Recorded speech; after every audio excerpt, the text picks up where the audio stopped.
ओम अज्ञानतिमिरान्धस्य ज्ञानाञ्जनशलाकया चक्षुरुन्मिलितं येन तस्मै श्री गुरुवे नमः। श्रीचैतन्यमनोभीष्टं स्थापितं येन भूतले स्वयं रूप कदा मह्यं ददाति स्वपदान्तिकं। हे कृष्णकरुणा सिन्धो दीनबन्धो जगत्पते गोपेश गोपिकान्त राधाकान्त नमोऽस्तुते। तप्तकाञ्चन गौराङ्गी राधे वृन्दावनेश्वरी वृषभानुसुते देवी प्रणमामि हरिप्रिये। नम ओं विष्णुपादाय कृष्णपृष्ठाय भूतले श्रीमते भक्तिवेदांत स्वामी इति नामिने। नमस्ते सरस्वते देवे गौरवाणी प्रचारिणे निर्विशेष शून्यवादी पाश्चात्य देशतारिणे। जय हो श्री कृष्ण चैतन्य प्रभो नित्यानंद श्री अद्वैत गदाधर श्रीवासादि गौर भक्तवृंद। हरे कृष्ण कृष्ण कृष्ण हरे हरे हरे रामा राम राम हरे हरे। हरे कृष्णा कृष्ण कृष्ण हरे हरे हरे रामा राम राम हरे हरे। हरि बोल हरे कृष्णा। पुन्हा एकदा स्वागत आहे सगळ्यांचं या अध्ययन वर्गामध्ये। श्री श्री राधा गोविंद यांच्या चरणी सादर वंदन करते। श्री गौर नेताई यांना सादर वंदन। श्री जगन्नाथ बलदेव सुभद्रा यांना सादर वंदन। श्री नमनिष्ठ श्री श्रील प्रभुपाद यांच्या चरणी सादर वंदन। श्री जयपताका स्वामी गुरु महाराज यांच्या चरणी सादर वंदन। श्री नामनिष्ठ प्रभूजी यांच्या चरणी सादर वंदन आणि या इस्कॉनच्या पूर्ण टीमला सादर प्रणाम करून आजच्या अध्ययन वर्गाला सुरुवात करूया। तर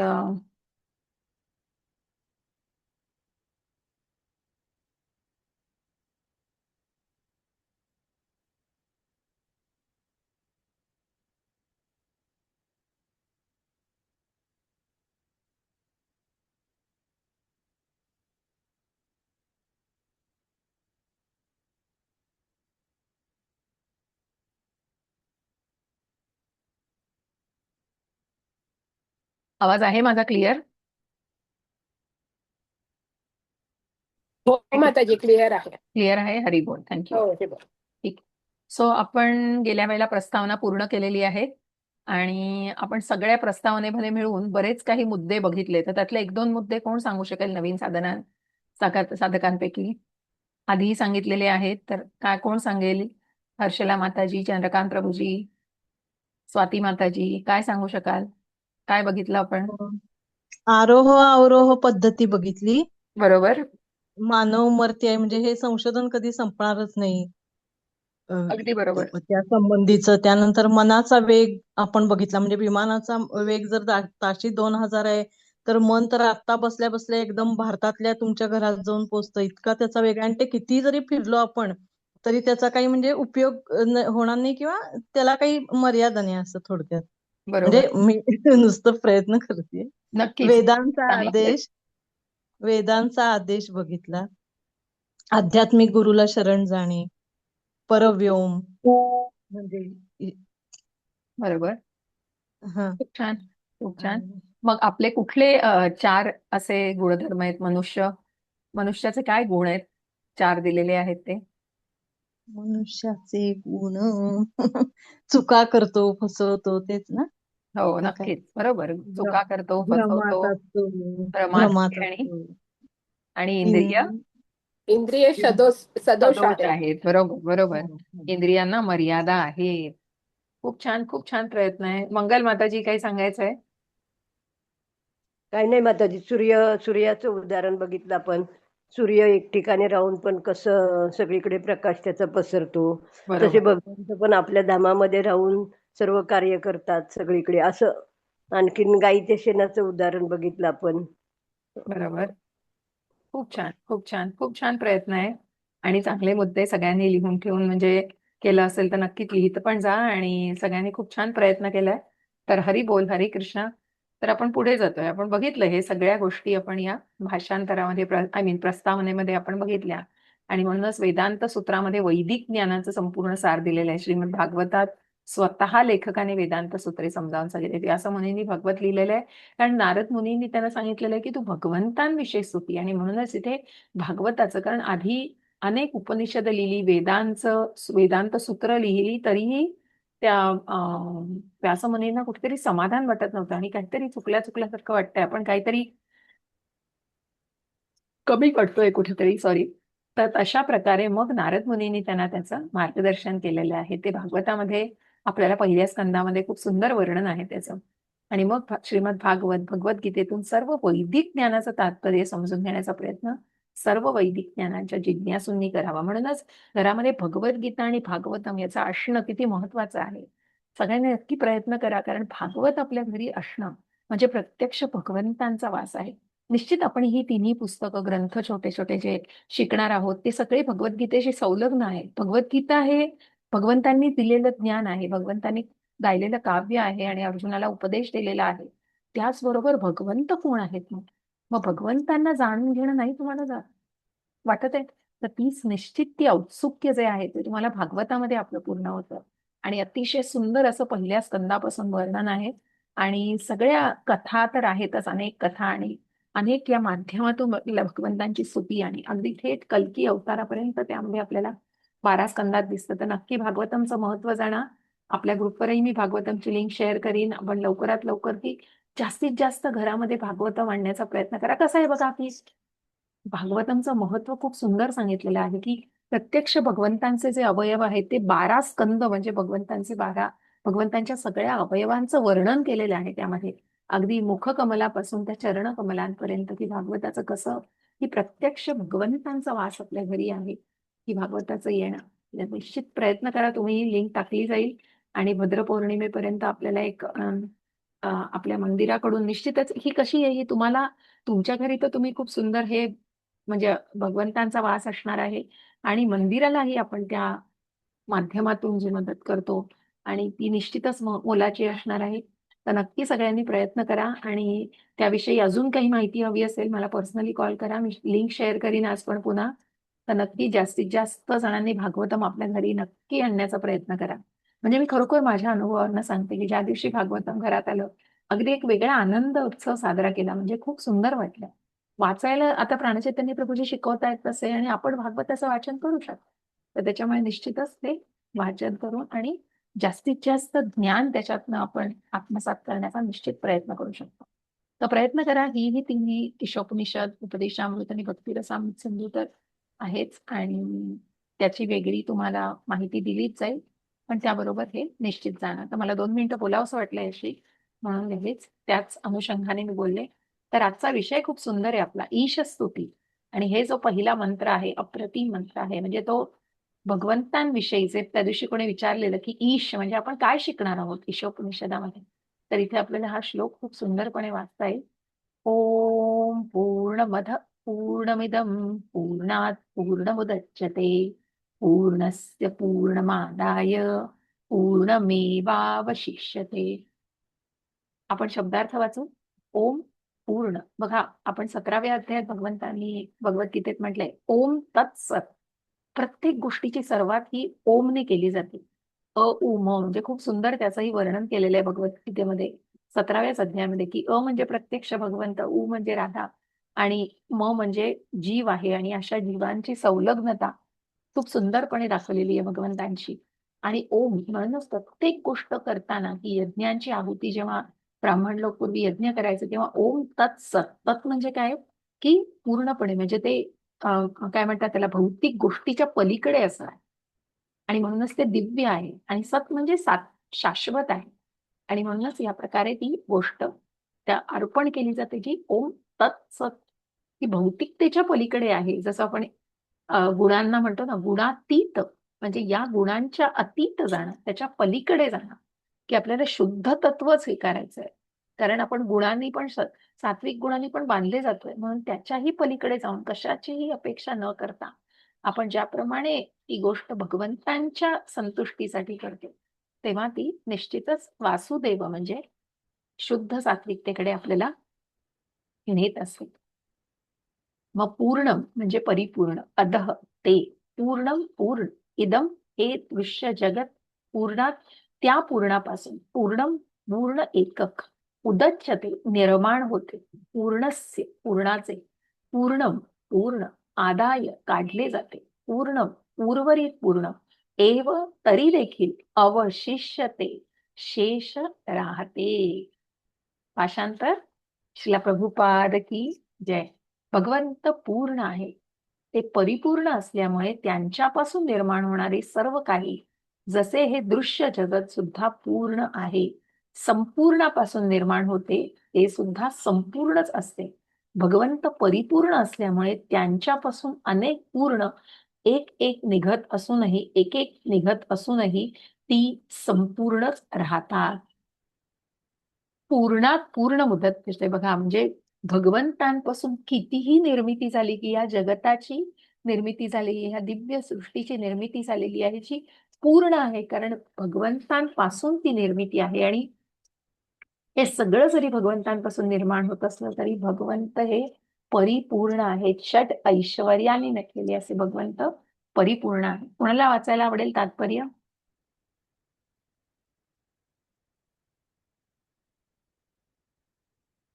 मंगल माताजी. हरे कृष्ण माताजी. हरे कृष्ण माताजी, दंडवत प्रणाम. स्वागत. श्लोक परत वाचायचा माताजी? नाही, तात्पर्यापासून वाचा माताजी. अनुवाद वाचलेला आहे, तात्पर्य वाचा. तात्पर्य श्रील प्रभुपादद्वारे. श्रील प्रभुपाद की जय. प्रभुपाद की जय.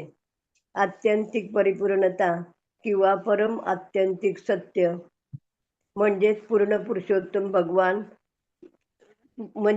पुरुषोत्तम भगवान, निर्विशेष ब्रह्म साक्षात्कार अथवा परमात्मा साक्षात्कार आत्यंतिक पूर्णाचा आंशिक साक्षात्कार आहे. भगवान सच्चिदानंद विग्रह आहेत. निर्विशेष ब्रह्माचा साक्षात्कार हा त्यांच्या सत किंवा नित्य स्वरूपाचा साक्षात्कार समजला जातो आणि परमात्मा साक्षात्कार म्हणजे त्यांच्या सत आणि चित किंवा त्यांच्या नित्य आणि ज्ञानमय स्वरूपाचा साक्षात्कार समजला जातो. परंतु भगवत साक्षात्कार म्हणजे सत, चित आणि आनंद या सर्व दिव्य स्वरूपांचा साक्षात्कार होय. ज्याला पूर्ण पुरुषोत्तम भगवंतांचा साक्षात्कार झाला आहे त्याला परम सत्याच्या वरील स्वरूपांचा सम्यक रूपात. स्क्रीनवरती सरकवा ना माताजी.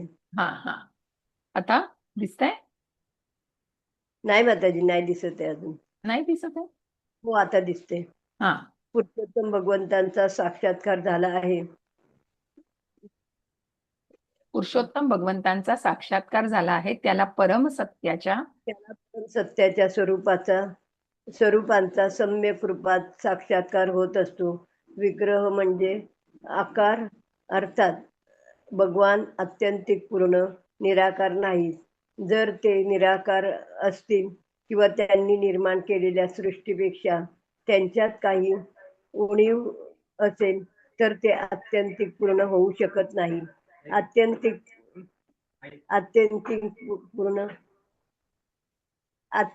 आत्यंतिक पूर्णात आपल्या अनुभवाच्या कक्षेतील व अनुभवातील अशा दोन्ही गोष्टींचा समावेश असला पाहिजे, अन्यथा ते आत्यंतिक पूर्ण असूच शकत नाही.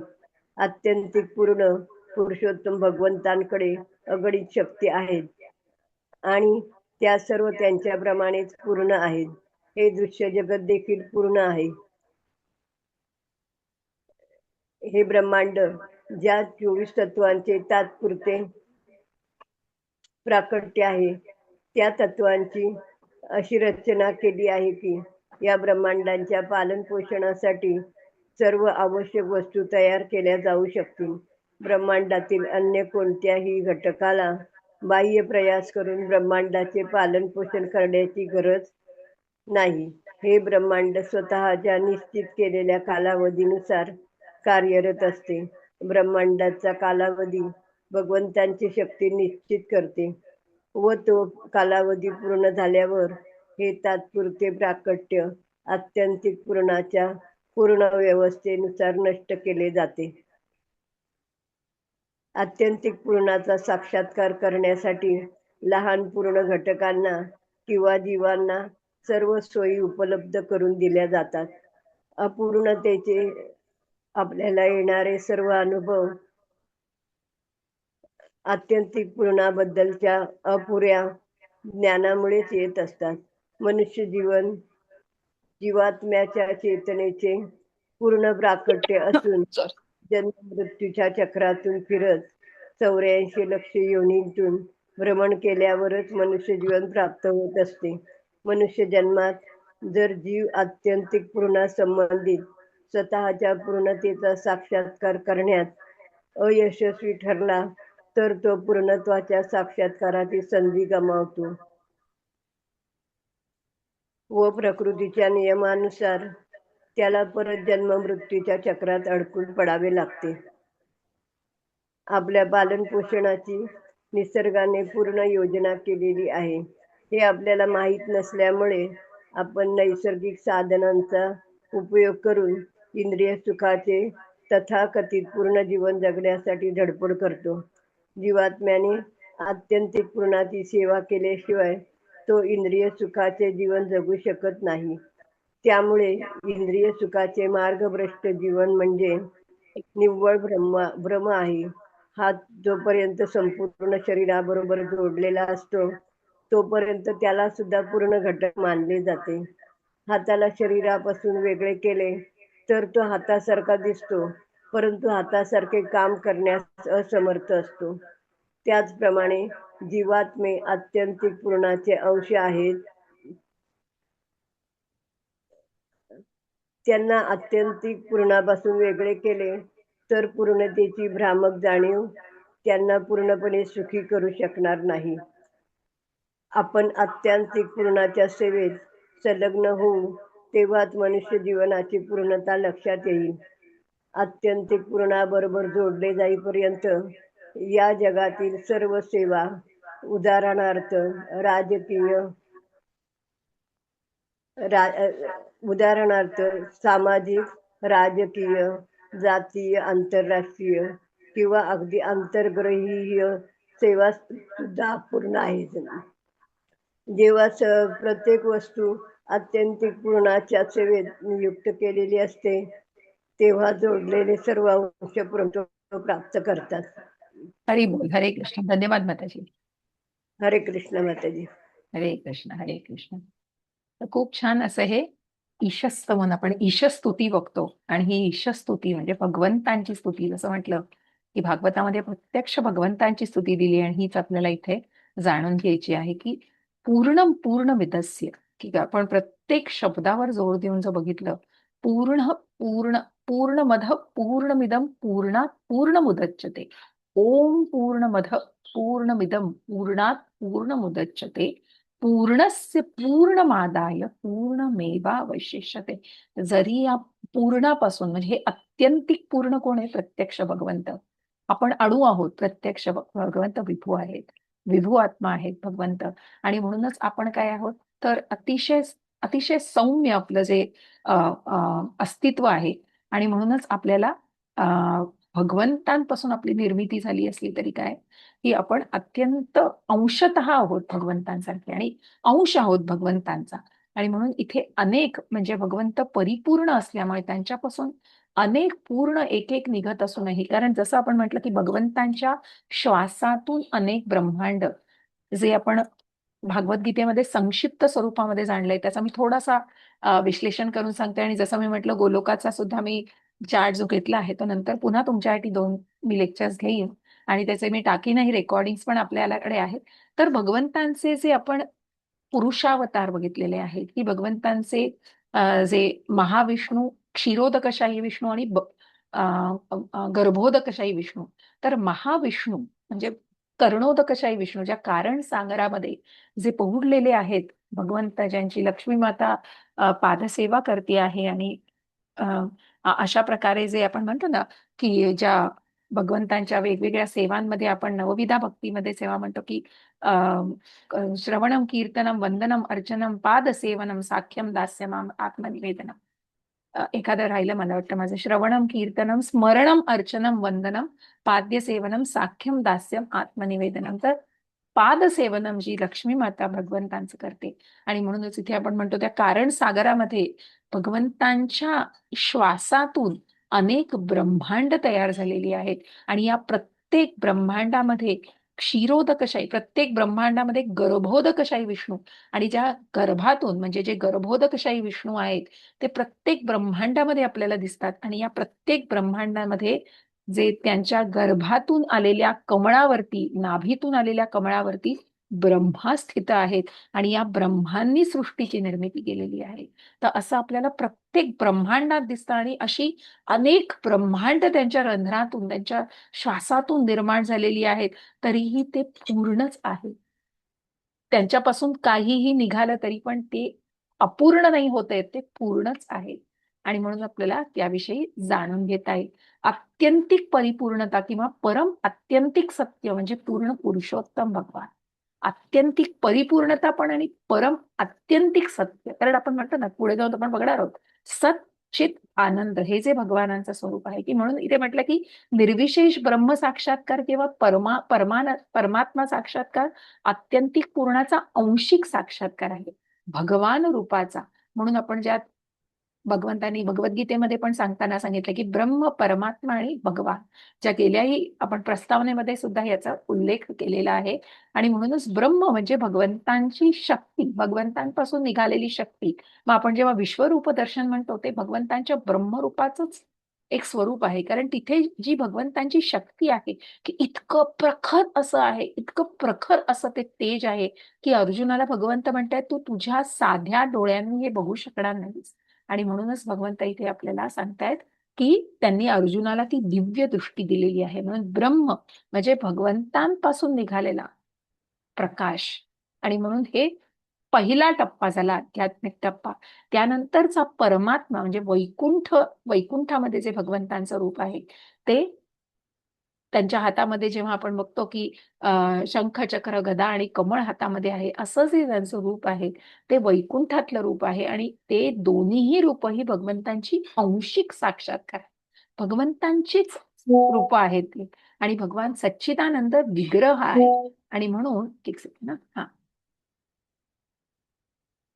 निर्विशेष ब्रह्माचा साक्षात्कार हा त्यांच्या सत किंवा नित्य स्वरूपाचा साक्षात्कार समजला जातो. म्हणजे इथे काय म्हटलंय, तर आपण 12व्या अध्यायात जेव्हा म्हणतो अर्च विग्रहाची पूजा, सच्चित आनंद असे कोण आहेत, तर भगवान आहे.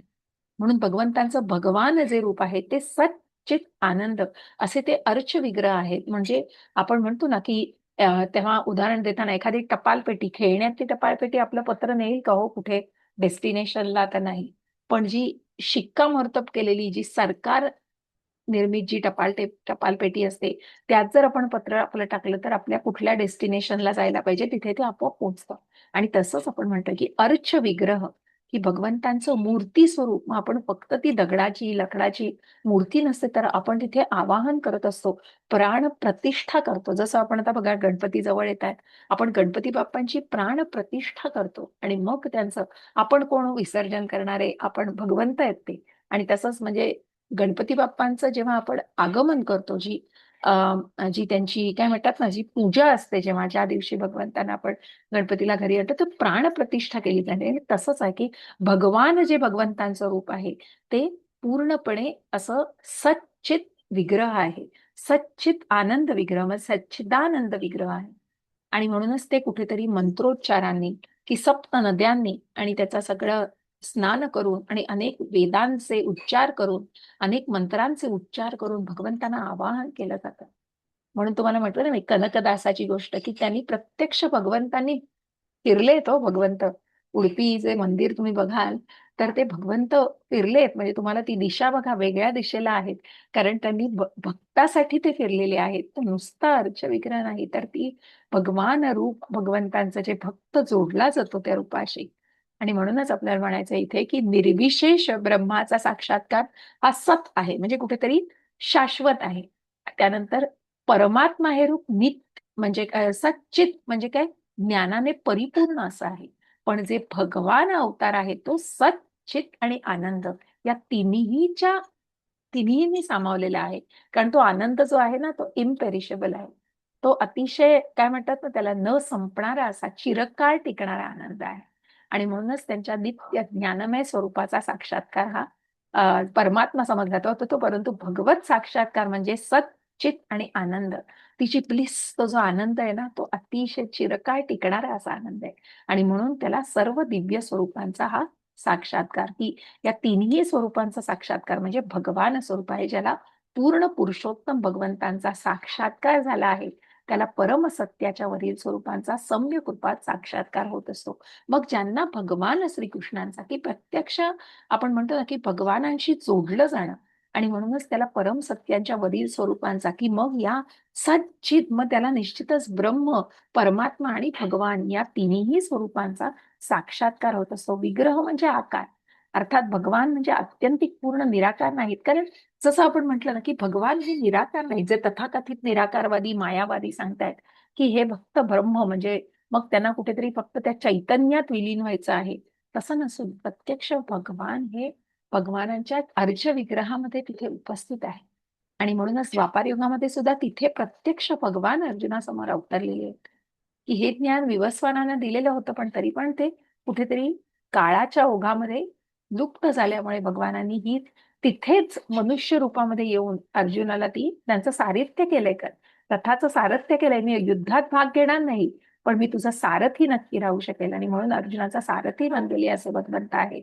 आणि म्हणून आपण म्हणतो की हे जे आहे भगवंतांचं रूप आहे की तिथेच भगवंतांनी आपलं विश्वरूप सुद्धा दाखवलं, कारण त्यांच्या या शक्तींनी आणि या शक्तींनाच आपल्याला जाणायचंय की या परिपूर्ण असं की जे षट ऐश्वर्याने नटलेले आहेत, सामर्थ्य आहे, सौंदर्य आहे, श्रीमंती आहे, सगळं असून ज्ञानाने परिपूर्ण आहे आणि अशा प्रकारे सगळं असून सुद्धा जे काय म्हणतो ना आपण त्याला रिनन्सिएशन, वैराग्य आहे सगळ्यापासून, असं हे 6 ऐश्वर्याने नटलेलं असं आहे की तिथे त्याग पण आहे.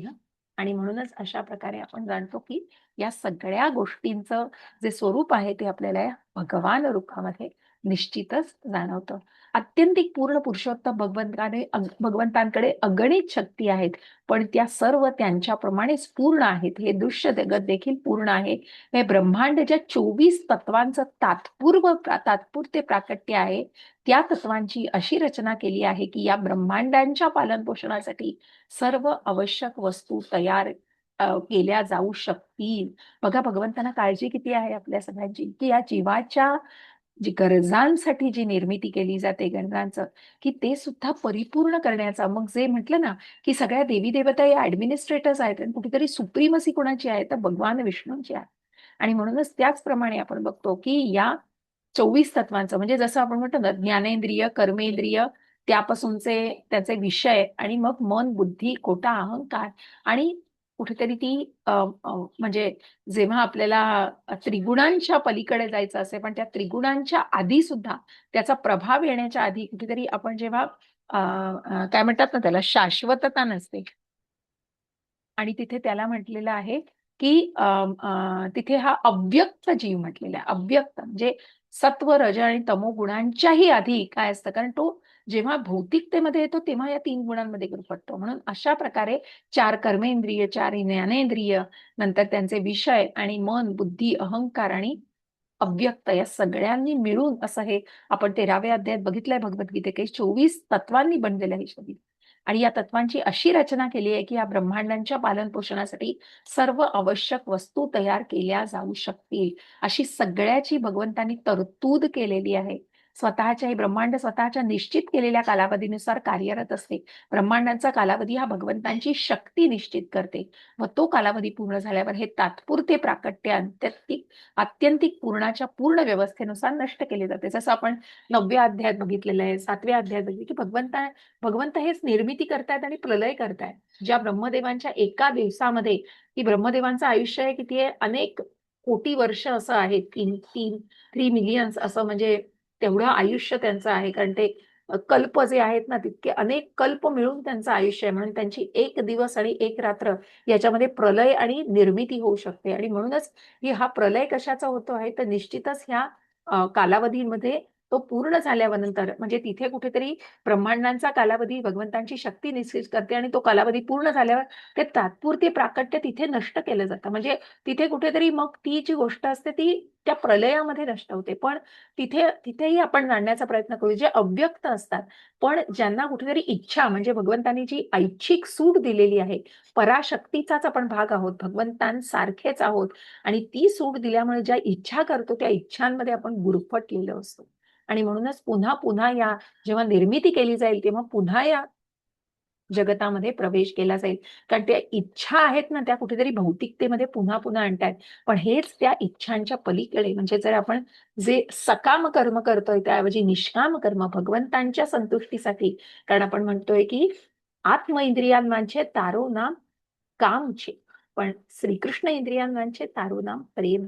आणि म्हणूनच भगवंतांसोबतचं प्रेम आपण म्हणतो ना, की त्याप्रमाणे हे केलं जातं. आणि त्याप्रमाणे भगवंतांच्या या शक्ती काही निश्चित केल्या जातात. परा अपरा शक्तीबद्दल आपण जाणलेले आहे. तटस्था शक्तीवर जे जीव असतो, आणि मग निश्चितच जीवाची निर्मिती भगवंतांकडून केली जाते. त्याला त्रिगुणांच्या प्रभावाखाली जेव्हा तो येतो तेव्हा तो त्याच्यामध्ये बद्ध केला जातो. म्हणून काय बघायचं आहे की भगवंतांच्या संतुष्टीसाठी आपण काय सेवा करू शकतोय.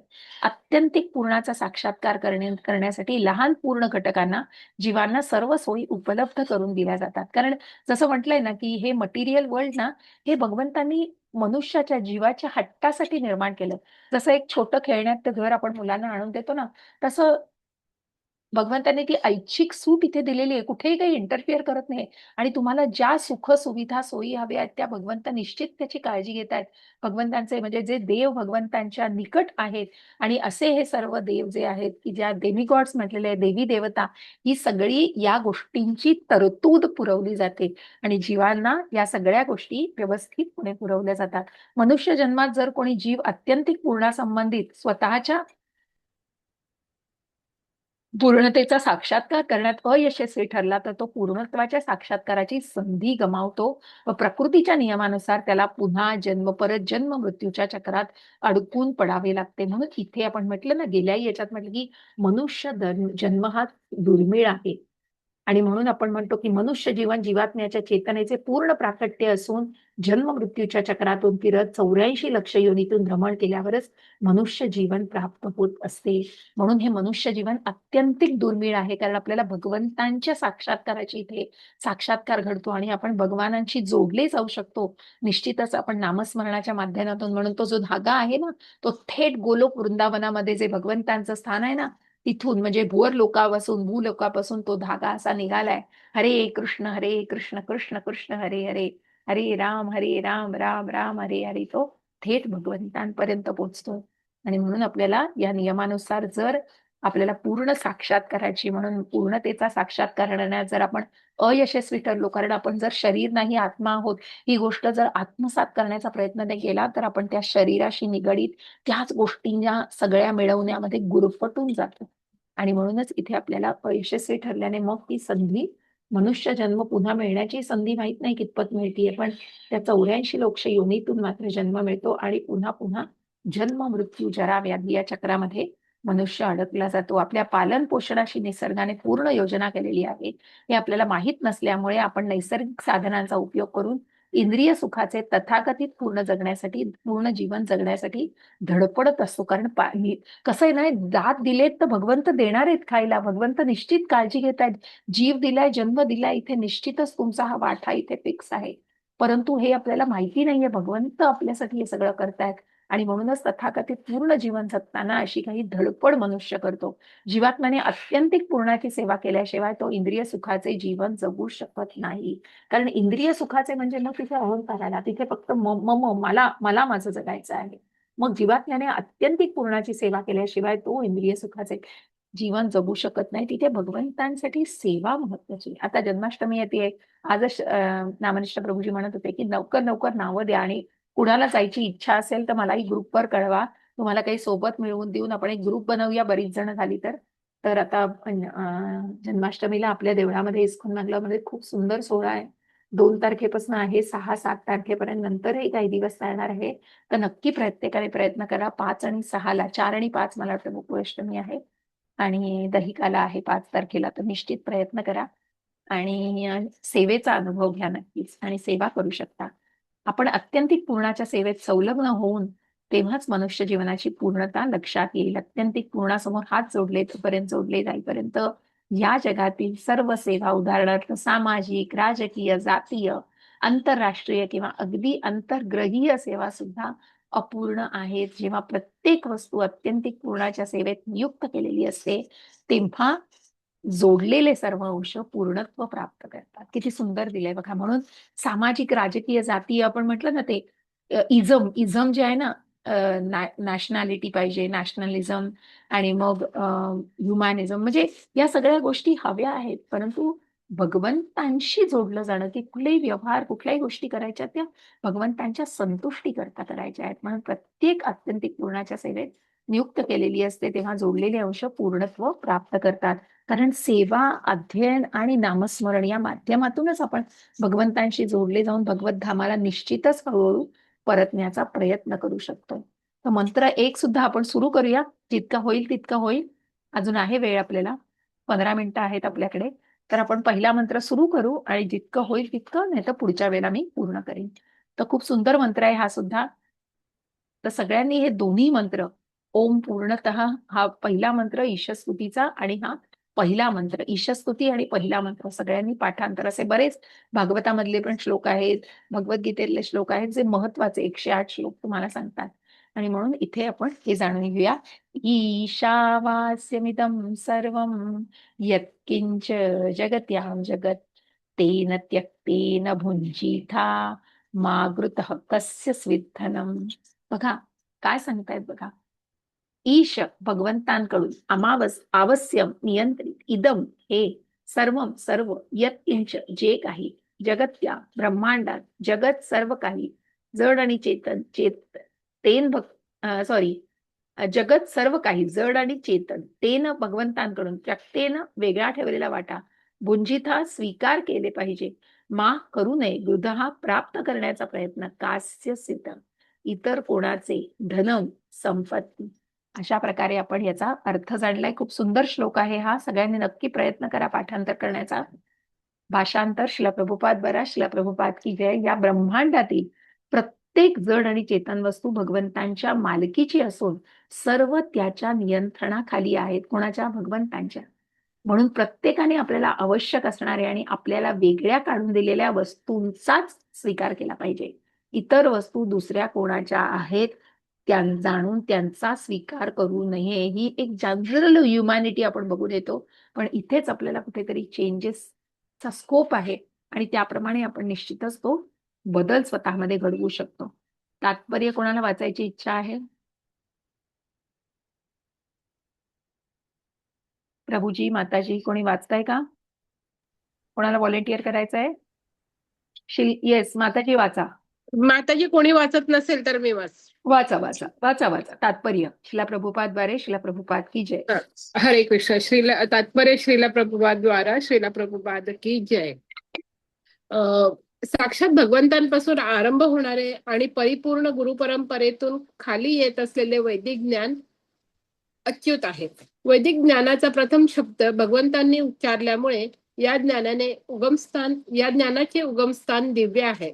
भगवंतांनी उच्चारलेल्या शब्दांना अपौरुषेय म्हणतात.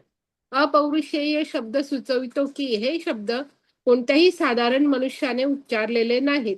भौतिक संसारात राहणाऱ्या जीवात्म्यात 4 दोष असतात.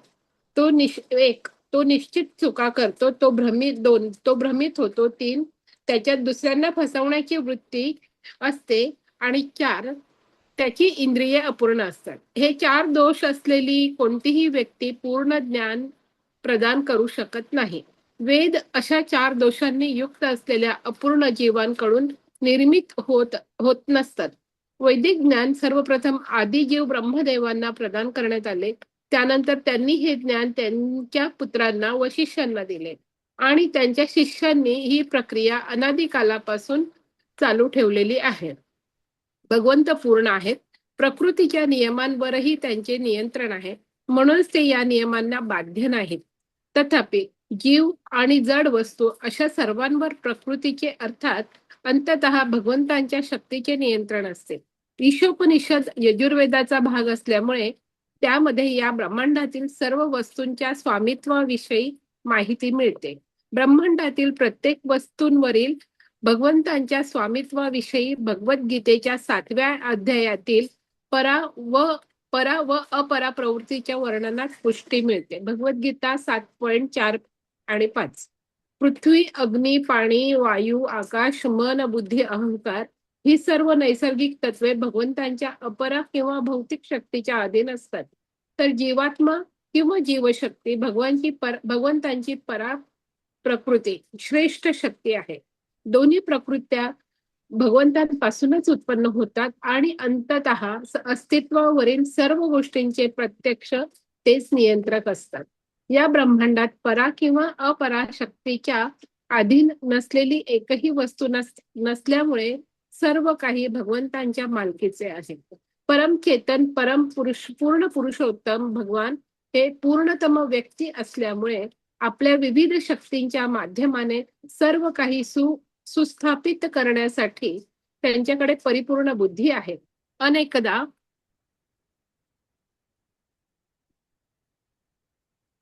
भगवंतांची तुलना अग्नीबरोबर केली जाते, तर सर्व जड आणि चेतन वस्तूंची तुलना अग्नीतून निघणाऱ्या प्रकाशाबरोबर आणि उष्णतेबरोबर केली जाते. ज्याप्रमाणे अग्नी उष्णता आणि प्रकाश यांच्या रूपात शक्ती पसरवतो, त्याचप्रमाणे भगवंत आपली शक्ती विविध प्रकारे प्रदर्शित करतात. अशा प्रकारे ते प्रत्येक वस्तूचे परम नियंत्रक, पालक आणि सर्वेसर्वा आहेत. ते सर्वज्ञ व सर्वांवर उपकार करणारे आहेत. सर्व बल, संपत्ती, यश, सौंदर्य, ज्ञान आणि वैराग्य या अचिंत्य शक्तींना ते परिपूर्ण आहेत. भगवंतांशिवाय इतर कोणत्याही वस्तूचा मालक नाही हे लक्षात येणे इतके आपण बुद्धिमान असणे आवश्यक आहे. प्रत्येकाने आपल्यासाठी भगवंतांनी जो हिस्सा राखून ठेवला आहे तेवढ्याच वस्तूंचा स्वीकार करावा. उदाहरणार्थ, गाय दूध देते, परंतु तिचा आहार दूध नसून गवत, धान्य इत्यादी आहे आणि तिचे दूध मनुष्यांचा आहार आहे. अशी ही भगवंतांची करणी आहे. म्हणूनच ज्या वस्तू त्यांनी आपल्याकरिता वेगळ्या काढून ठेवल्या आहेत त्यांच्यावरच आपल्याला समाधान मानले पाहिजे आणि आपल्याकडील वस्तू वास्तविक कोणाच्या मालकीच्या आहेत ते देखील जाणले पाहिजे. उदाहरणार्थ, आपले घर माती, लाकूड, दगड, लोखंड, सिमेंट इत्यादी अनेक वस्तूंपासून बनवलेले आहे. आपण जर ईशोपनिषदातील आदेशाप्रमाणे विचार केला तर आपल्या लक्षात येईल की उपरोक्त एकही वस्तू आपण स्वतः निर्माण करू शकत नाही. फार तर आपण त्या सर्व वस्तू एकत्र आणून आपल्या परिश्रमाने त्यांना निरनिराळे आकार देऊन शकतो. एका मजुराने कठोर परिश्रम करून एखादी वस्तू तयार केली तरी त्याच्या जोरावर तो या वस्तूवर आपला मालकी हक्क सांगू शकत नाही. आधुनिक समाजात भांडवलशाही व साम्यवादी लोकात सतत भांडण चालू असते. या भांडणाला आता आंतरराष्ट्रीय स्वरूप प्राप्त झाले आहे.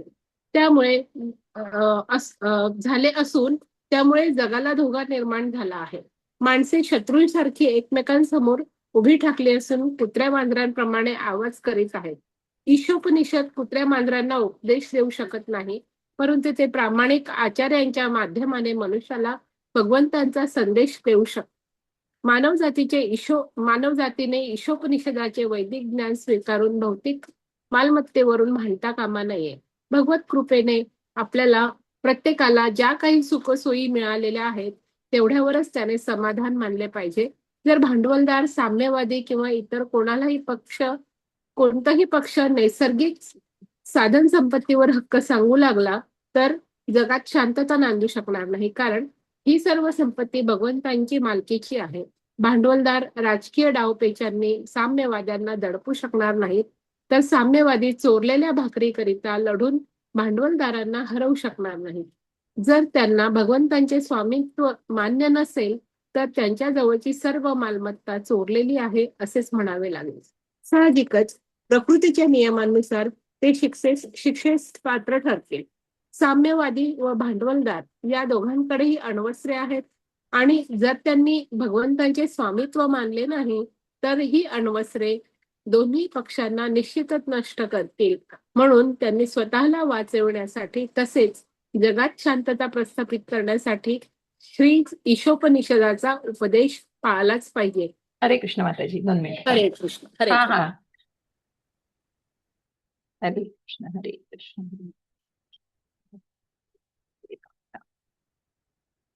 तर खूप छान साक्षात भगवंतांपासून आरंभ होणारे आणि परिपूर्ण गुरुपरंपरेतील असं हे ज्ञान आपल्याला जाणून घ्यायचं, जे अच्युत आहे. म्हणजे ते काय आहे? इनफॅलिएबल, जे भगवंतांसारखंच म्हणजे हे ज्ञान. कारण आपण म्हणतो वेदांचा अंत म्हणजे प्रत्यक्ष भगवंत, की वेदांचा सगळ्या वैदिक ज्ञानाचा आपण अभ्यास केला आणि भगवंतांनाच जाणू शकलो नाही, तिथे मिसिंग आहेत भगवंत, तर उपयोग काय आहे सगळ्या ज्ञानाचा? भगवंतांनी उच्चारलेले हे शब्द म्हणजे दिव्य उगमस्थान आहे, की या ज्ञानाचं उगमस्थान ज्यांनी ब्रह्मांना हे शब्द दिलेले आहेत त्याला अपौरुष आहे, की साधारण मनुष्यांनी नाही तर भगवंत दिव्य असे हे शब्द आहेत. आणि म्हणूनच जीवात्म्याचे काय 4 दोष आपण जे जाणलेले आहेत, ती चुका करतो आहे, भ्रमात आहे, फसवला जातो आहे, दोष सदोष आहेत इंद्रिय, ही 4 सदोष असलेली कोणतीही व्यक्ती पूर्ण ज्ञान प्रदान करू शकत नाही. म्हणून इथे कुठेतरी आपलं ज्ञान आहे ते कुठेतरी तुटपुंज आहे. आणि जे पूर्ण म्हणजे ज्या आत्यंतिक ज्ञानाने म्हणजे भगवंतांकडून हे आलेलं ज्ञान आहे त्याची तुलनाच करू जाणू शकणार नाही. कारण व्यक्ती ही म्हणजे जीवात्मा हा परिपूर्ण असू शकत नाही, परिपूर्ण ज्ञान देऊ शकत नाही. वेद अशा 4 दोषांनी युक्त असलेल्या अपूर्ण जीवाकडून निर्मित होत नसतात. वैदिक ज्ञान सर्वप्रथम आदिजीव ब्रह्मांना प्रदान करण्यात आले, त्यानंतर त्यांनी हे ज्ञान त्यांच्या पुत्रांना म्हणजे मग नारद मुनींना, मग नारद मुनींनी ब्रह्मांना, त्यांच्या शिष्यांना, मग त्यांच्या शिष्यांनी, अशी ही प्रक्रिया की गुरु परंपरेतून आलेलं आहे. म्हणजे आरोह अवरोह जे म्हणतो ना आपण डिसेंडिंग, की ज्याप्रमाणे हे ज्ञान तसं आलेलं आहे की भगवंतांपासून ब्रह्मांना ज्ञान दिलेलं आहे. त्यांनी जे शब्द उच्चारलेले आहेत ते भगवंतांनी ब्रह्मांसाठी दिलेले आहे आणि मग ब्रह्मांनी नारदांना, मग व्यासमुनींना, अशा प्रकारे ते त्या डिसायप्लिक सक्सेशन म्हणजे त्यांचे गुरु आणि शिष्य या परंपरेतून हे ज्ञान आलेलं आहे आणि ही प्रक्रिया अनादी कालापासून चालू ठेवलेली आहे. तर अशा प्रकारे आपण म्हणतो की भगवंतांच्या शक्तीचं नियंत्रण नसतं. ईशोपनिषद यजुर्वेदाचा भाग असल्यामुळे त्यामध्ये या ब्रह्मांडातील सर्व वस्तूंच्या स्वामित्वाविषयी माहिती मिळते. ईशोपनिषद हे यजुर्वेद, मग आपण जे सामवेद, यजुर्वेद, अथर्ववेद आणि ऋग्वेद असे जे वेद आहेत ते वेदांना मांडलेलं आहे व्यासमुनींनी. त्यापैकी या ईशोपनिषद प्रत्येक अनेक उपनिषद आहे. मुंडोप उपनिषद आहे, गीतोपनिषद आहे, अनेक अशी वेगवेगळी उपनिषद आहे. आणि म्हणूनच जसं भगवद्गीता हे एक उपनिषद आहे, हे मुख्य उपनिषद आहे या गीत उपनिषदाचं. कारण गीत गायलेलं आहे भगवंतांनी ते. आणि म्हणून भगवंतांनी प्रत्येक ब्रह्मांडातील प्रत्येक वस्तूवरील भगवंतांच्या स्वामित्वाविषयी भगवद्गीतेच्या 7व्या अध्यायातील परा आणि अपुरा प्रकृतीच्या वर्णनात पुष्टी मिळते. की काय म्हणतो आपण तिथे की पृथ्वी, अग्नी, वाणी, वायू, आकाश, मन, बुद्धी, अहंकार ही सर्व नैसर्गिक तत्वे भगवंतांच्या अपरा किंवा भौतिक शक्तीच्या अधीन आहेत. कारण काय आहे, ही पंचतत्व आहे. आणि ही पंचतत्व जी आहेत, ही पंचतत्व आणि मन, बुद्धी, अहंकार हे जे आहे, हे हे या गोष्टी या कुठेतरी अपराशक्तीशी निगडीत आहेत. आणि म्हणूनच त्या भगवंतांच्या कनिष्ठ शक्तीशी, परा हा निश्चितच हा जीवात्मा जो आहे ना, तो मूळ आध्यात्मिक आहे, तो योगमायेचाच भाग आहे. पण त्याचं जेव्हा हे बाह्य शरीर म्हणजे या शरीराची जेव्हा आपण 24 तत्व बघतो तर त्याप्रमाणे हे भौतिक उपभोगायला या गोष्टीचा उपयोग केला जातो आणि म्हणूनच त्या भौतिक शक्तीच्या अधीन असतात अपरा किंवा भौतिक शक्तीच्या. कारण का? कारण ते उपभोगायची असते. कारण मूळ आध्यात्मिक आहोत, पण आध्यात्मिक ज्ञानाचा हे न ग्रहण करता भौतिकतेमध्ये कसं गुरफटून राहायचं आणि हे उपभोगायचंय, ते हवंय मला, ते हवंय. दोन्ही प्रकृत्या भगवंतांपासूनच उत्पन्न होतात आणि अंततः अस्तित्वातील सर्व गोष्टींचे प्रत्यक्ष तेच नियंत्रक असतात. या ब्रह्मांडात परा किंवा अपरा शक्तीच्या अधीन नसलेली एकही वस्तू नसल्यामुळे सर्व काही भगवंतांच्या मालकीचे आहे. कारण जो काही भाग आहे तो परा भगवंतांच्या योगमायेचा आणि ही मोहमाया जी भगवंतांची अपरा म्हणजे कनिष्ठ शक्ती आहे, याचा प्रत्येक जण कुठल्या ना कुठल्या स्वरूपाने भाग आहे. त्याच्या पलीकडे म्हणजे त्याच्या व्यतिरिक्त असं कुठलंही नाहीये. हे सगळं भगवंतांच्या मालकीचं आहे. भोक्तारम यज्ञ तपसाम सर्व लोक महेश्वरम सुहृदम. आपण जे भगवंतांना भोगता म्हणजे आपण भोगणारी भोगवस्तू आपण आहोत, पण प्रत्यक्ष भोगणारे कोण आहेत, भोगता कोण आहेत, तर प्रत्यक्ष भगवंत आहे. आणि म्हणूनच मग ज्ञानच तत्वदर्शिनः, की कशा प्रकारे आपण हे भगवंतांचं शांती सूत्र जेव्हा बघतो की भगवंत सुहृद म्हणजे भगवंत अतिशय सगळ्यांचे परम मित्र आहेत. कारण ते भगवंत सगळ्यांच्या चांगल्यासाठी, जसं म्हणतो ना की आई वडील जसं मुलांच्या चांगल्या करताच सगळा विचार करत असतात, तसं भगवंत हे सतत असा आपल्या मुलांचा आणि या जीवात्म्यांचाच विचार करत असतात आणि त्याप्रमाणे त्यांना कशी सगळ्या गोष्टींची हे भासू शकेल, मिळू शकेल याचाच विचार केला जातो. परमचेतन पूर्ण पुरुषोत्तम भगवान हे पूर्णतम व्यक्ती असल्यामुळे आपल्या विविध शक्तींच्या माध्यमाने सर्व काही सुस्थापित करण्यासाठी त्यांच्याकडे परिपूर्ण बुद्धी आहे. आणि म्हणूनच ही परिपूर्णता जी आहे ती आपण भगवंतांमध्ये बघतो. म्हणून त्याला पूर्ण विधस की ईश स्तुती, की ईश्वर जे आहेत भगवान रूप, हे पूर्ण तत्व जे आहे त्याला आपल्याला जाणायचे. अनेकदा भगवंतांची तुलना अग्नीबरोबर केली जाते. सर्व जड आणि चेतन वस्तूंची तुलना अग्नीतून निघणाऱ्या प्रकाशाबरोबर आणि उष्णतेबरोबर केली जाते. ज्याप्रमाणे अग्नी उष्णता आणि प्रकाश यांच्या रूपात शक्ती पसरवतो, त्याचप्रमाणे भगवंत आपली शक्ती विविध प्रकारे प्रदर्शित करतात. अशा प्रकारे ते प्रत्येक वस्तूचे परमनियंत्रक, पालक किंवा सर्वे सर्वा आहेत. म्हणजे आपण अग्नी आपल्याला प्रकाशही देतो आणि उष्णता पण देतो. आणि अशा प्रकारे अग्नीची ही जी गुणधर्म आहेत, त्याच प्रकारे भगवंत काय करतायत, की वेगवेगळ्या प्रकारे त्यांच्या शक्तीद्वारे, म्हणजे जसं म्हटलं की भगवंत आतही आहेत, बाहेरही आहेत. भगवंत अगदी त्यांनी सूक्ष्म बनून त्या परीक्षित महाराजांना, म्हणजे उत्तरेच्या गर्भामध्ये अर्जुनाचा जो नातू आहे परीक्षित महाराज, म्हणजे उत्तरेचा पती अभिमन्यू मारला गेला युद्धामध्ये. त्याच्यानंतर तिच्या पोटात गर्भ वाढत होता, पण त्याच्यावर काय केलं, अश्वत्थामाने ब्रह्मास्त्र टाकण्याचा प्रयत्न केला. पण त्या ब्रह्मास्त्रापासून भगवंतांनीच त्या अगदी परमात्मा रूपामध्ये जे प्रत्येक हृदयाच्या हृदयामध्ये निवास करतात, त्या परमात्म्याने अतिशय सूक्ष्म स्वरूपात जाऊन त्या ब्रह्मास्त्रापासून रक्षण केलेलं आहे परीक्षित महाराजांचं. आणि म्हणूनच अशा प्रकारे भगवंत अतिशय सूक्ष्म आहेत आणि अतिशय काय म्हणतात ना त्याला, अगदी मोठं म्हणजे त्यांचं रूप सुद्धा असू शकतं, जे आपण अद्भुत असं रूप पण बघितलेलं आहे. तर अशा प्रकारे भगवंत सूक्ष्म होऊ शकतात आणि अतिशय मोठेही त्यांचं रूप दाखवलेलं आहे. तर या सगळ्या शक्ती आहेत, जवळ आहेत पण लांब आहेत. हे सगळं भगवंतांच्या शक्तींनी, जसं आपण म्हणतो ना की एखादा नैवेद्य दाखवल्यानंतर भगवंत ते ग्रहण करतात, ते आपल्या डोळ्यांनी ग्रहण करतील, कुठल्याही इंद्रियांनी. कारण भगवंतांची कुठलीही इंद्रिय त्यांचं कुठलंही कार्य करतात. कारण त्यांचा शरीर आणि आत्मा हा वेगळा नाही, तो एकच आहे. असे दिव्य. आणि म्हणूनच भगवंतांशी विषयी इतर कोणीही कोणत्याही वस्तूचा मालक नाही, हे लक्षात येण्या इतकं आपण बुद्धिमान असणे आवश्यक आहे. भोक्तारम यज्ञ तपसाम सर्व लोक महेश्वर सुहृदम सर्वभूतानां ज्ञात्वा ना शांती मृच्छती. कशा प्रकारे की भगवंत हे सगळ्यांचे सुहृद मित्र, की सगळ्यांचे हित जाणणारे आहेत आणि तेच भोक्ता आहेत सगळ्याचा, हे जाणणं आपल्याला महत्वाचं आहे. ह्याच्यावर दृढतेने विचार करणं, मेडिटेट करायचं या गोष्टीवर. आणि म्हणून भगवंतांनी जो हिस्सा राखून ठेवला आहे तेवढ्याच वस्तूंचा आपण स्वीकार केला पाहिजे. उदाहरणार्थ गाय दूध देते, पण तिचा आहार दूध नसून गवत आणि धान्य आहे. तिचं दूध मनुष्याचा आहार आहे. जीवो जीवस्य जीवन.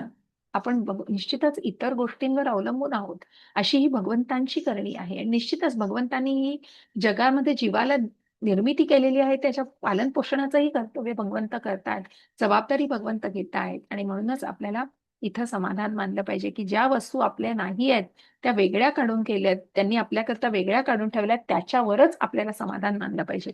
आपल्याकडील वस्तू वास्तविक कोणाच्याही मालकीच्या आहेत ते देखील जाणले पाहिजे.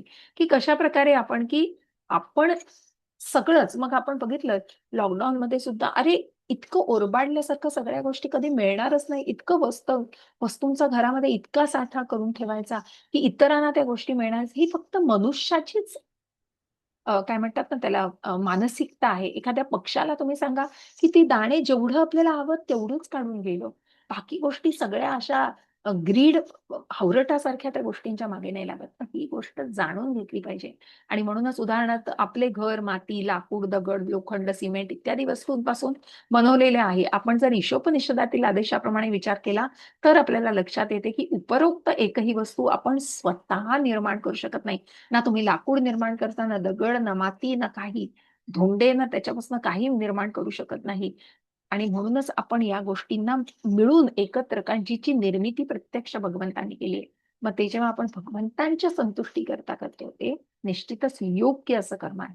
फार तर आपण त्या सर्व वस्तू एकत्र आणून आपल्या परिश्रमाने त्याला निरनिराळे आकार देऊ शकतो.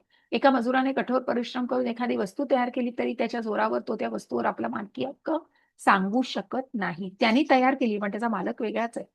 त्यांनी त्याच्याकडनं विकत घेतल्यानंतर त्याचा मालकी हक्क वेगळाच दाखवला जातो. म्हणून अशा प्रकारे मग आपण म्हणतो आहे की हा हक्क, म्हणजे एखादी हक्क कोणी सांगू शकत नाही. त्याचप्रमाणे आपण या जीवात्म्याचा सुद्धा गुणधर्म आहे की हे माझं आहे, ते माझं आहे, असं माझं आहे ते. अहो पण आपलं असं काय, हा देह सुद्धा भगवंताने दिलेला आहे, याची जाणीव असणं खूप महत्वाचं आहे.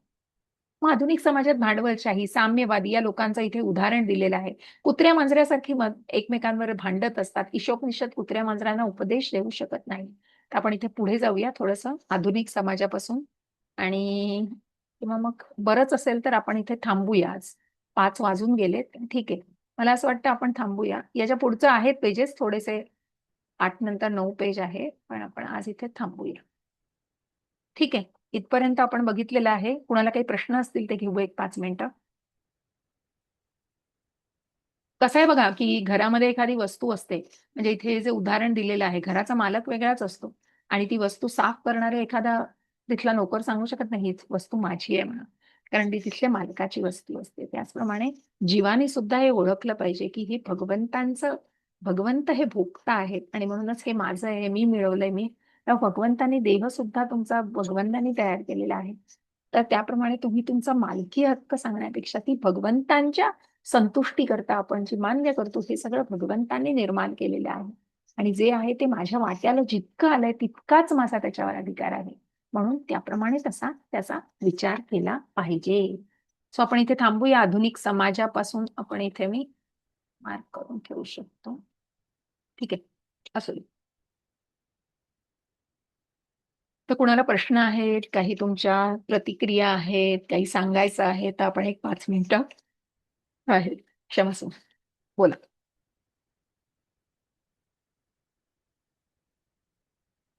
मोठा आहे याचा श्लोक छोटा असला तरी, म्हणजे याचं तात्पर्य अजून थोडं मोठं आहे, मग आपल्याला वेळ लागला तर आपण थोडं थांबलेलो आहोत. तर कोणाला प्रश्न आहेत का काही?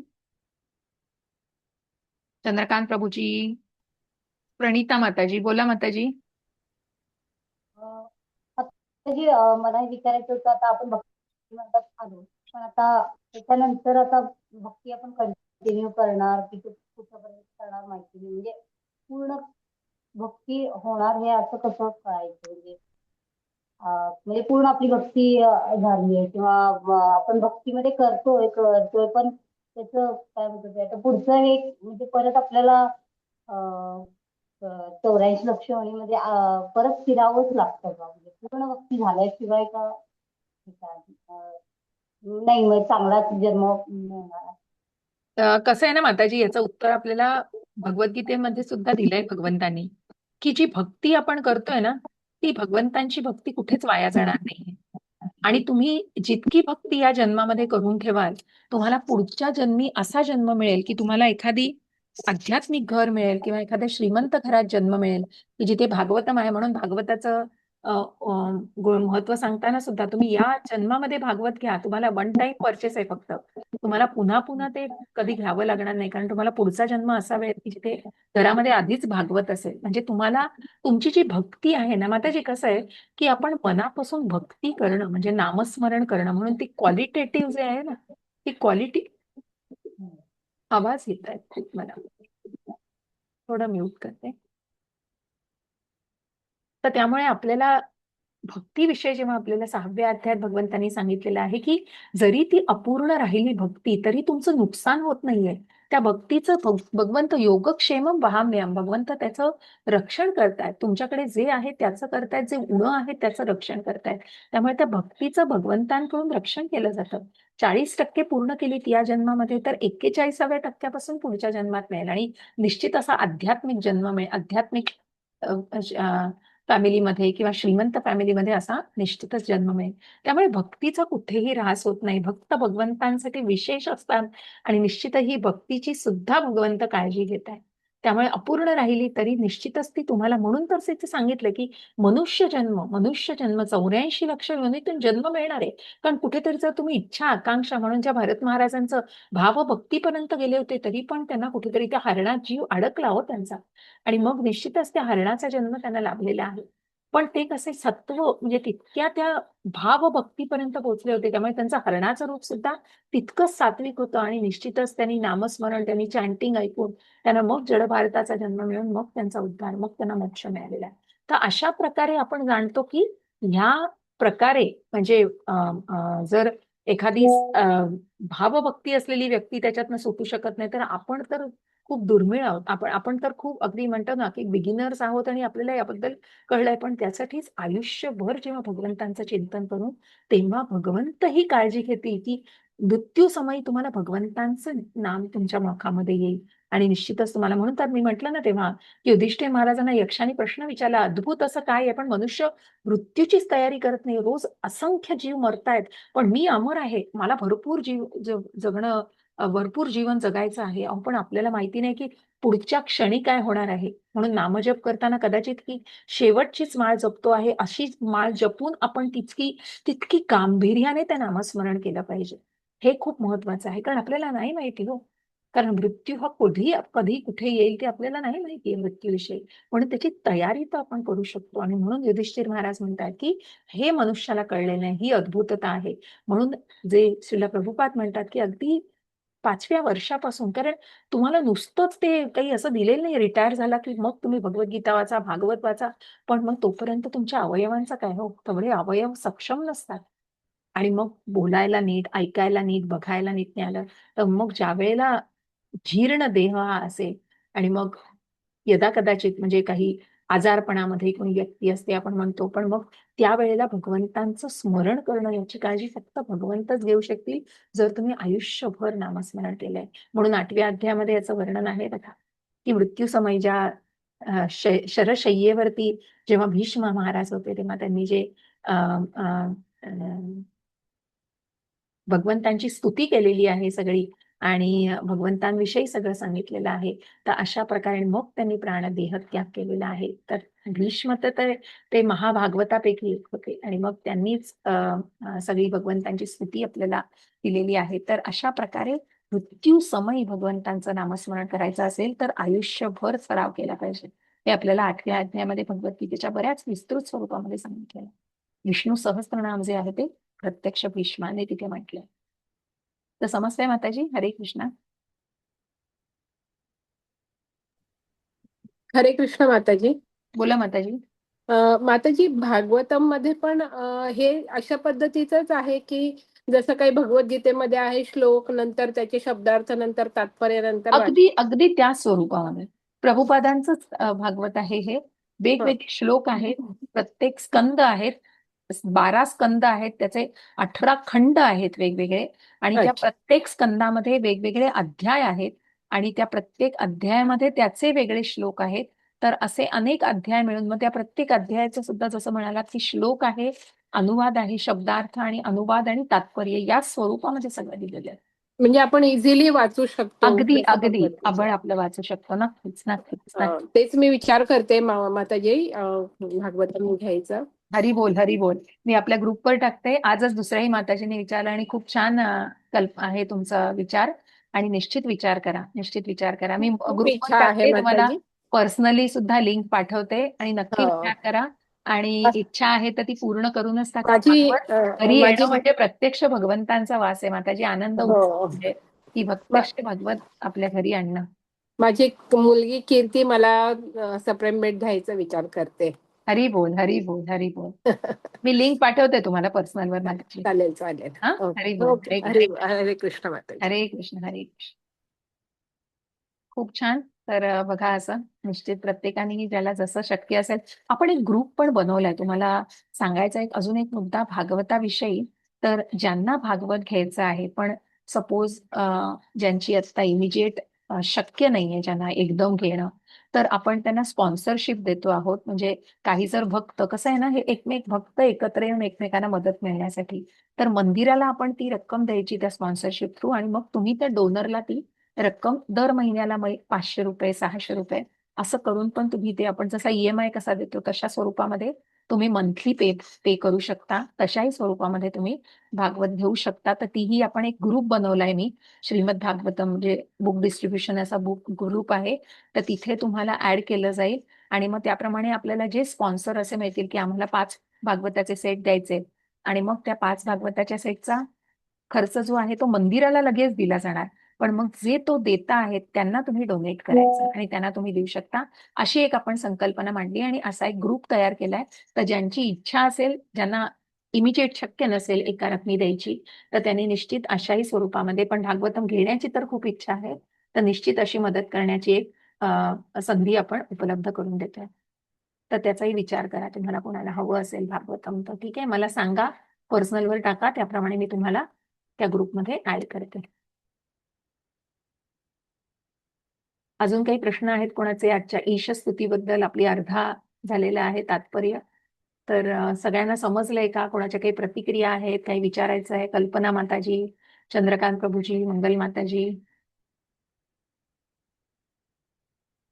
रुपाली माताजी, राजेंद्र प्रभूजी, प्रणिता माताजी, तेजल माताजी, वंदना माताजी, विमल माताजी, विठ्ठल प्रभूजी, काही विचारायचं आहे का ईशस्तुतीच्या संदर्भात? माताजी, मला आपल्याला विचारायचं होतं, बोला.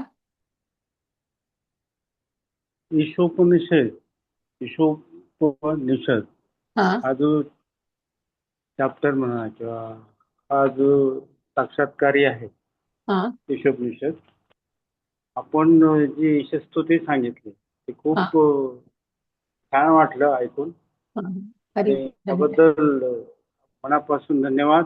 हरी आपलं असेच वैचारिक लेवल आमच्यापर्यंत पोहोचते आणि सच्चिदानंदचा अर्थ नव्याने समजला, त्याबद्दल धन्यवाद. प्रश्न हरी असं काय नाही आहे मग. हरे कृष्ण, हरे कृष्ण, हरे Krishna. Adios, amigo. Powering off. अजून कोणाला काही विचारायचं आहे का? मीनल माताजी, कोणाला काही डाऊट आहे, सांगायचं आहे, विचारायचं आहे?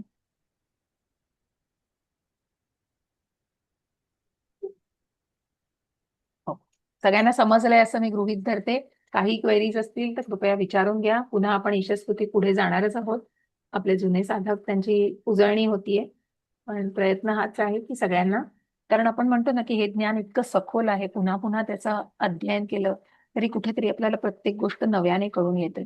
आणि तोच आपल्याला प्रयत्न असतो. भगवद्गीता सुद्धा जास्तीत जास्त वाचण्याचा प्रयत्न करा, मग हेही ज्ञान तितकंच सहजपणे आत्मसात करता येईल. तर हाच प्रयत्न आहे. तर मग मी इथे थांबते आता. शेअरिंग. एक सेकंद. बोला प्रभू. हा, मला असं विचारायचं होतं की जी आपण पूर्ण आहोत, आपल्यात पूर्णत्वाची जाणीव होत असते. सारखं असं वाटतं की आपण पूर्ण आहोत, आपल्याला बरंच काही समजतं, पण हे ऐकल्यानंतर असं वाटतं की नाही, आपण पूर्ण नाही. म्हणजे हे काय प्रकार आहे, लक्षात येत नाही. कारण आपण ते 4 बघितले बघा. मनुष्याचे काय 4 गुणधर्म आहेत? आपण भ्रमात असतो प्रभू, हो की नाही? हा आपला भ्रम आहे. म्हणजे मी शरीर नाही, आत्मा आहे हे आपल्याला कळत नाही. आपण फक्त शरीर आहे, मी शरीर आहे, शरीर आहे, मी पूर्ण आहे, मी अमर आहे, मला हे आहे, सगळं भ्रम आहे माणसाचा प्रभू. माणूस स्वतःला फसवतो. माणूस फसवणं, माणूस भ्रमात असणं, चुका करणं, आणि आपली इंद्रिय ही लिमिट आहे हो आपल्या इंद्रियांना. म्हणून आपण म्हटलं ना की काळोखामध्ये सुद्धा आपण आपले स्वतःला बघू शकत नाही. आपण भगवंतांचे अंश आहोत, गुणात्मकरित्या नक्कीच भगवंतांसारखे आहोत. म्हणून आपल्याला भगवंतांनी भगवद्गीता, भागवतासारखं हे ग्रंथ आपल्यापर्यंत उपदेश दिलेला आहे, कारण आपण भगवंतांचेच अंश आहोत. ममई वांशो जीव लोके जीवभूतः सनातनः मनःषष्ठानेंद्रियाणि प्रकृतिस्थानी कर्षति. पण आपण, भगवंत म्हणतायत की या 6 इंद्रियांसाठी, म्हणजे 5 इंद्रिय जी आपली आहेत, ज्ञानेंद्रिय, आपली जीभ, आपले कान, आपले नाक, आपली जिव्हा आणि आपले डोळे, अशी डोळे, कान, हे सगळे जे 5 ज्ञानेंद्रिय आणि आपलं जे मन आहे, ते आपण एकमेकांना झगडतोय. कशासाठी? तर हे मिळवायचंय, ते मिळवायचंय, मला हे खायचंय, मला ते बघायचं आहे, मला हे ऐकायचं आहे. पण भगवंतांना मिसिंग येतो, तिथे भगवंत मिसिंग आहे. आणि म्हणून आपण जे म्हणतो आहोत ते कुठेतरी आपला भ्रम असतो की मला हे, म्हणून जसं म्हटलं ना, तो आयफोन विकत घेतल्यानंतर, आयफोन, अरे माझ्याकडे फोन आहे, आयफोन आहे, हा एका क्षणाचा आनंद असतो. तो जर खाली पडला, तुटला, तर तो आनंद संपलो, पेरिशेबल आहे तो अगदी क्षणिक आनंद आहे, तो क्षणभंगूर आहे ते. पण हेच भगवत धामाला, म्हणजे आपण जेव्हा भगवंतांची स्तुती ऐकतोय, भगवंतांच्या संतुष्टीसाठी जेव्हा कार्य करायला लागतो, तेव्हा निश्चितच आपण एक गोष्ट मानली पाहिजे की आपली सुरुवात झाली आहे कुठेतरी. अनेक जन्म का आपल्याला घ्यायला लागणार, पण निश्चित आपण त्या परत परत भौतिकतेमध्ये परत यायचं नसेल, कारण हा देह जीर्ण झाल्यावर दुसरा देह धारण केला जातो. म्हणजे 84 लक्ष योनीतून जीव फिरत राहतो, कारण त्या इच्छेने फिरत राहतो. मला हे करायचंय, मला ते हवंय, मला ते. मृत्यूसमयी भगवंतांचं नामस्मरण करायला तुम्ही आधीपासून तयारी केली पाहिजे, तर त्या भगवत धामाला. मग अजामिलाचं काय झालं? अजामिलाने नारायण त्याच्या मुलाचं नाव म्हटलं, पण कुठेतरी त्यांनी जे आधी केलेलं पुण्य होतं त्याला एक दुसरी संधी दिली गेली, आणि म्हणून त्याला पुन्हा भौतिकतेमध्ये जन्म आला. आणि मग त्यांनी इतकी भगवंतांची सेवा, भगवंतांचं नामस्मरण केलं, हरिद्वारला गेले, खूप तप केलं, आणि मग त्यांना मोक्ष मिळाले. आणि मग वैकुंठातून भगवंतांचे दूत न्यायला आलेले आहेत त्यांना. अशा प्रकारे म्हणजे हे महत्वाचं आहे आणि हे जाणणं की भगवंतांविषयी जाणून की भोक्तारम यज्ञ तपसाम, आपण जे तुम्ही म्हणता आहात ना आता, ते भ्रम आहे सगळा की मी पूर्ण आहे, पण पूर्ण आपण नाही आहोत. आपली इंद्रिय ही सदोष आहेत.